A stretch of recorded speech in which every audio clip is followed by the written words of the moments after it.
A set of lacquer screens that bear a portrait of Confucius and a text about his life was discovered on a tomb that is at least 2,000 years old, according to archaeologists working at the excavation site of the tomb of Hai-Han Ho, or Marquis of Hai-Han, in Nanchang, East China's Jiangxi province. Archaeologists carefully collected pieces of the lacquer screens found with images of a portrait and Chinese characters repeatedly mentioning Confucius. Yang Jun, associate researcher from the Jiangxi Provincial Institute of Archaeology, said they can see at the excavation site Chinese characters on the screens, which are about the life of Confucius. And the portrait of the sage is also likely to be Confucius. Screens were common in ancient Chinese homes to block wind and evil spirits and protect privacy. They were often painted with landscapes, plants and calligraphy. The tomb owner is believed to be Liu He, grandson of Emperor Wu of the Western Han Dynasty, 206 BC to 24 AD, whose reign ushered in one of the most prosperous periods in China's history. Liu He himself was an emperor for only 27 days before he was dethroned by the royal clan for his lack of talent and morals. After he was deposed, Liu was given the title Marquis of Hai-Han.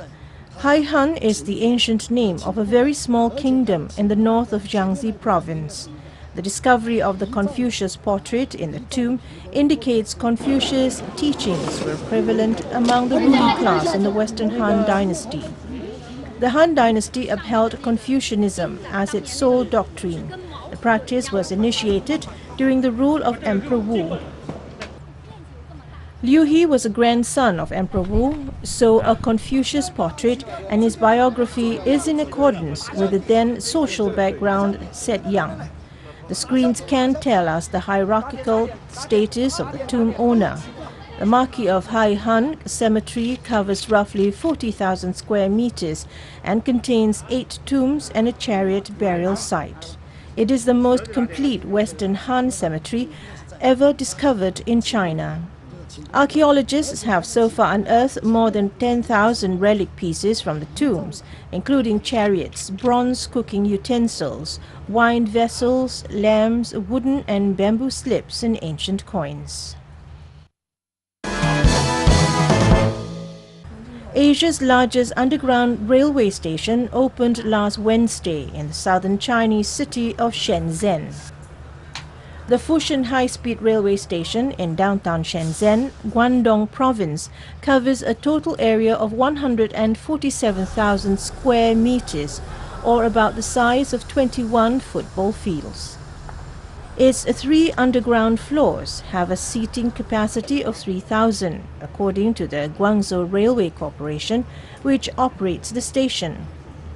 According to local railway official, the high-speed rail service between Guangzhou and Hong Kong will start in the future, and the new line will slash travel time between Guangzhou and Hong Kong to less than 1 hour, while the travel time between Guangzhou and Hong Kong takes about 2 hours by ordinary train. Residents in Shenzhen, which is adjacent to Hong Kong, can also reach Hong Kong in 15 minutes through the new line. Zhu Wei-He, an official from Fuji high-speed railway station, said now it takes 2 hours to travel from Guangzhou to Hong Kong by train, but after the new line between the two cities start in the future, it will take less than 1 hour. The daily passenger flow at the station is expected to reach 10,000 on an average during the initial period. Passengers said the new railway station, located in the downtown, is comfortable and greatly facilitated transportation. A passenger said the station is spacious and there are not so many people here. The signs are clear because this station is located in downtown. It is more convenient for them to take a train here than in the Shenzhen North Station. Business insiders said the opening of the Fuji high-speed railway station will bring business opportunities to Shenzhen, as it will bring more people traveling from and to Hong Kong. Zhang Shangzhu, general manager of a business management company in Shenzhen, said the opening of this station will greatly lift the operational value and the competitive value of the business. They estimated that the value of their business will increase by 20% to 30%.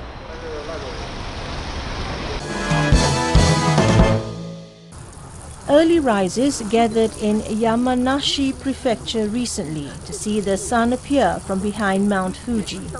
The diamond Fuji phenomenon occurs when the sun rises or sets behind Japan's highest peak and shines like a diamond. It can be seen from Yamanashi side of the mountain in the late autumn and winter. About 350 people, including foreign tourists, were waiting before dawn near a lake in Fuji Kawaguchiko town. The overnight low was -3 degrees Celsius. The peak was covered with cloud at times, but the skies had cleared by 8 a.m. Photographers took pictures for about 2 minutes until the sun cleared the summit of the 3,776-meter mountain. A tourist from Hong Kong said she was moved by the unique view of Mount Fuji. This man said he had never seen this before. It is so mystical, and he was deeply moved. A woman from Hong Kong said it's so beautiful. Mount Fuji is a very special mountain.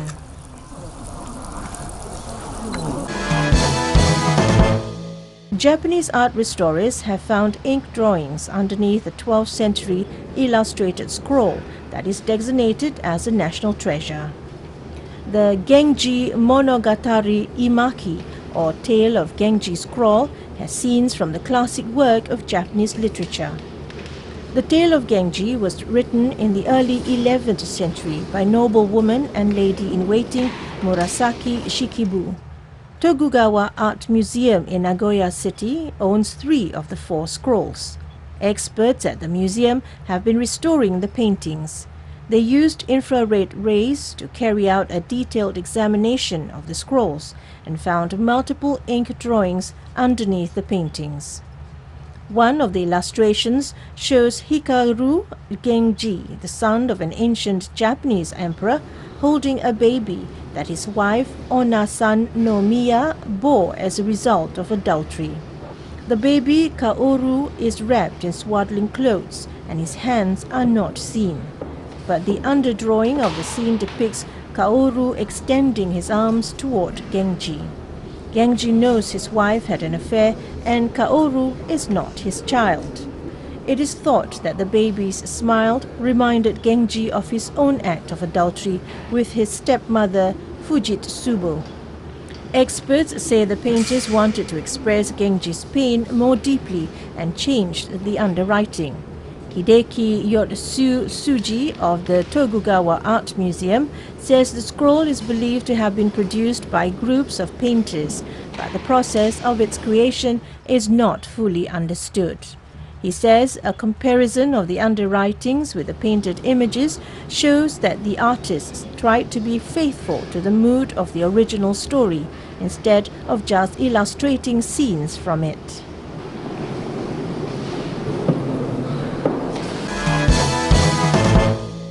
Japan's government has decided to approve as medical equipment a robotic suit that helps people with weak muscles. A panel of experts of the Health Ministry made the decision recently. The suit moves when it detects faint electrical signals produced on the skin when the wearer tries to move his or her legs. It was developed by a venture firm based at Tsukuba City near Tokyo. In clinical testing on 24 patients at 9 hospitals, users were able to walk about 10% longer than they could without the suit.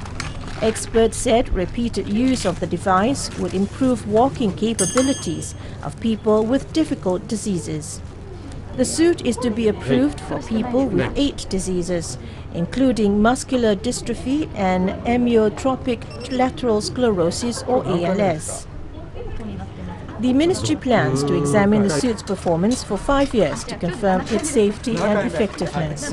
The wearable medical robot would become the first to be approved in Japan. The patient, Aisao Sato, saying he feels very happy to be able to walk better.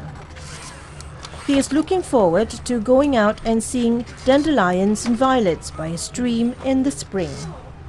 Dr. Takashi Nakajima of the Niigata National Hospital said there was a notable difference from around the 9th practice.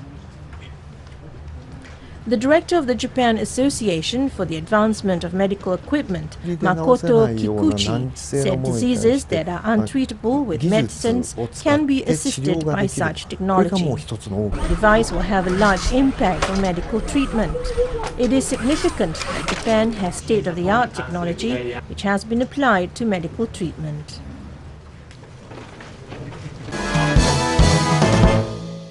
A North Korean media outlet has unveiled video clips of North Korea's so-called speed battle. In these scenes were seen North Korean soldiers forming a human bridge for an underwater construction project, and even female soldiers were mobilized to remove rocks by hand. North Korean soldiers dressed in short-sleeved shirts dig at the ground with shovels.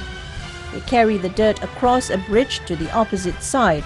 A closer look reveals that the bridge was formed by soldiers in the water.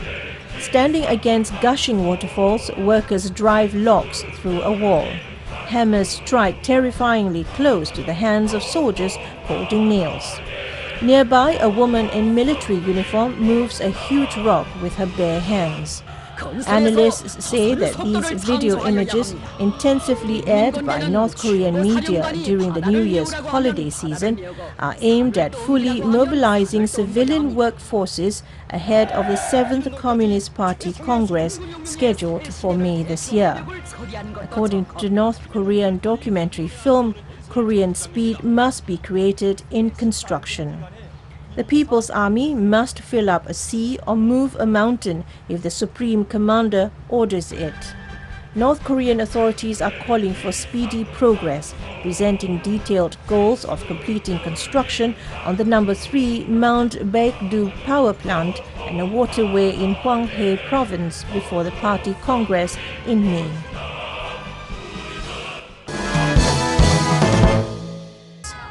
Many people frown on the thousands of grey utility poles dotting the urban landscape, often covered with promotional leaflets. Let's take a look at utility poles that artists have revitalized as pieces of street art. Children carrying bags gather around a utility pole. A utility pole in front of their school has become a toy with which they measure each other's height.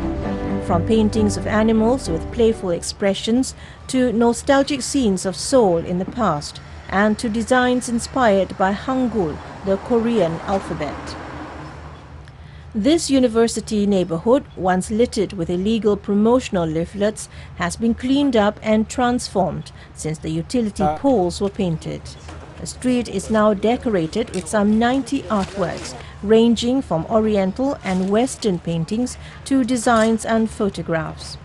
King Seong-young, a photographer, said he hoped passers-by will feel relaxed and refreshed while looking at these scenes, which normally can't be seen if not from a plane. The idea of printing artwork on sheets made of a material to which promotional leaflets cannot be glued has left the street both clean and beautiful to look at.